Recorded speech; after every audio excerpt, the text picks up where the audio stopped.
Hey, hey, hey, what is going on, IK Familia? BN, I'm back again today. I'm pretty excited to talk about this Children's Day event that's coming out for the new seasonal event.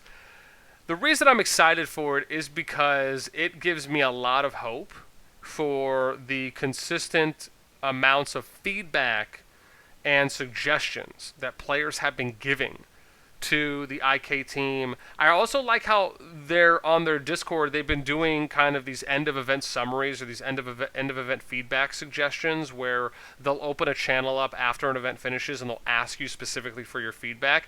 That type of instance-based community engagement, especially when everything's fresh in players' minds, I think is fantastic. And based on how this event looks, which we'll show you the video preview as well here in a sec, I do have high hopes because I feel like the events now are starting to kind of trend in a good direction based on having a healthy balance for what you're allowing all the players slash the free-to-play players to attain, along with giving some of the spenders some options as well, with a nice middle point. So this event's going to happen June 11th to the 16th. When this video comes out, it'll probably be the day of. You're going to log in daily to get their 5-day or 5 login day rewards.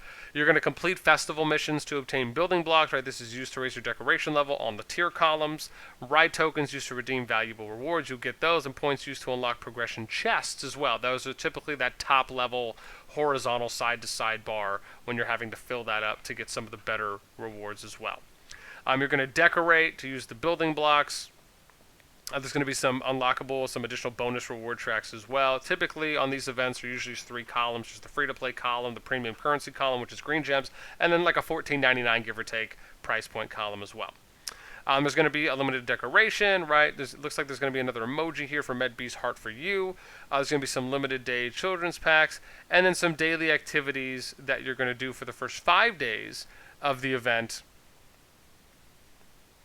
And then you're going to be able to, again, accumulate those to get a lot of the rewards. So now we're going to show you, and these are pretty standard, right? Most of the time you are doing some form of just general playing of the game. For example, you could do some gathering, you could do some PvE, you could level immortals up, you could attack gnome bosses, you could do gathering, whether that be inside your city or outside, right? Most of us have played these seasonal events, right? A lot of the actual actions you're going to be doing are pretty standard.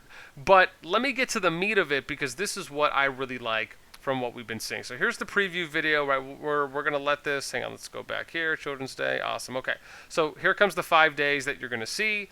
Then you're going to get into, right, day 5 typically is like the PvP semi-day. It's not really a kill event, it's just you have to attack a couple castles to get these last day 5 tiers. And again, you'll see you're getting the imagination blocks from the top. You're also getting some more coins.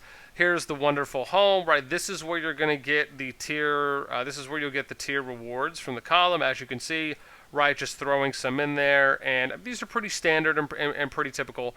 Now, the big thing that I really want to touch on is what we're going to see here in a sec, which once they finish scrolling through this to 20, you'll see we're going to go to the Exchange of Joy.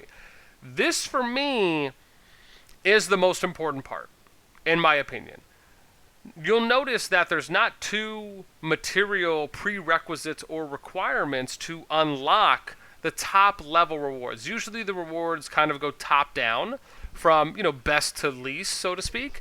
And you'll notice you only have to use the coins to unlock the Miracle of Goddess, right? Which is a precious epic immortal. You will win a random epic immortal, right? This is really cool. I love how they're now giving you, once again, another opportunity to unlock all of the rewards, right? This is something they did in the Easter event. We praised that event because it was the first event since the Christmas event back around the beta times where you were able to get nearly all of, if not all of the rewards as a free-to-player, just as a regular player. And so that's why I really like the healthy balance of you're able to get everything, even if you have to grind. It doesn't mean it has to be easy, of course. But the fact that you're able to get all of the rewards just by putting in some time, some effort, maybe you have to use some action points, maybe you have to use some resources and some healing speed-ups for some of the events, or even building or research speed-ups possibly, but you can still attain everything, and you don't have to break the bank to do it, right, without having to dive into your premium currency to do that. And then they also give you, for the people that want to use their premium currency to unlock the second column, right, they give you an option for that as well. Then the third column usually is around like a $14.99 column on average, right? so you could do it as a spender as well. Then they have the limited decoration you can spend on and a few other things, right? So I think this is a great healthy balance and mix of what seasonal events should be aiming for. And I love the whole thing how you can get, and they're going to show it here in a moment, how you're going to be able to get the, animated graphic emoji, right? You're going to be able to get this decoration skin. I think they're going to show it off here in a sec. I really love how, and this is the other small note I want to make. I love the skins in Infinity Kingdom.